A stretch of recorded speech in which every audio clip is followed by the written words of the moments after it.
Donald Trump a une dent contre l'Union européenne, au point où il a dit clairement que l'Union européenne avait été créée pour emmerder les Américains.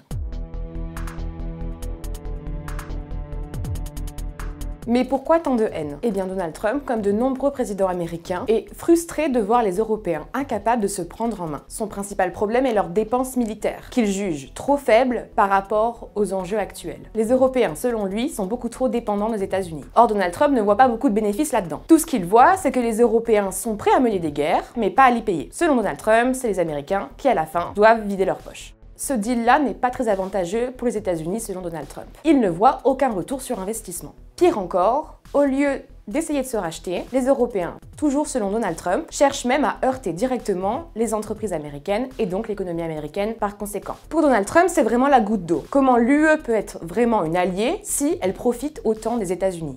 Il y a donc tout ce contexte, qui n'est pas seulement lié à Donald Trump, mais on peut voir que le président américain, lui, a vraiment une dent très personnelle contre l'Union européenne telle qu'elle est aujourd'hui. Donc selon Donald Trump, ce n'est pas lui qui déteste l'Europe, mais c'est bien l'Europe qui le déteste lui. Il s'en rappelle, lors de son premier mandat, les dirigeants européens s'étaient moqués de lui, ou ne le prenaient pas clairement au sérieux. Et ça l'a beaucoup marqué. Et aujourd'hui, maintenant qu'il revient plus fort que jamais, il a décidé de ne plus se faire des amis. D'autant que lors de la dernière campagne présidentielle l'année dernière, il a bien vu qu'il n'était pas le candidat favori de l'Europe. Plusieurs dirigeants européens, notamment le chancelier Olaf Scholz, ont porté soutien plus ou moins subtilement à Kamala Harris, sa grande rivale. Et il ne l'a pas oublié. Donc dans la relation entre Trump et l'Europe, il y a un effet miroir. Parce que Trump est censé représenter tout ce que l'Europe déteste, et bien pour Trump, l'Europe le révulse entièrement. L'Europe, ses principes et ses institutions le révulsent tout simplement. Ce que l'on voit aujourd'hui, c'est un fossé idéologique qui se creuse entre le vieux continent et l'Amérique. Donald Trump, son vice-président J.D. Vance et Elon Musk voient dans l'Europe une région décadente, trop pro-immigration, qui censure, qui régule et qui sabote aussi certaines élections. Tout ce qui se passe donc aujourd'hui en Europe est donc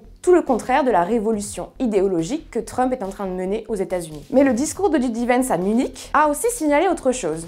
En fait, Donald Trump n'en veut pas vraiment aux populations européennes, il en veut vraiment à ses dirigeants. Selon Donald Trump, ce n'est pas la faute des Européens si leur région part à la dérive. Dans cette logique donc, il est un peu exagéré d'affirmer que Donald Trump déteste fondamentalement l'Europe et ses populations. Selon Donald Trump, J.D. Vance et Elon Musk, l'administration américaine veut même du bien à l'Europe.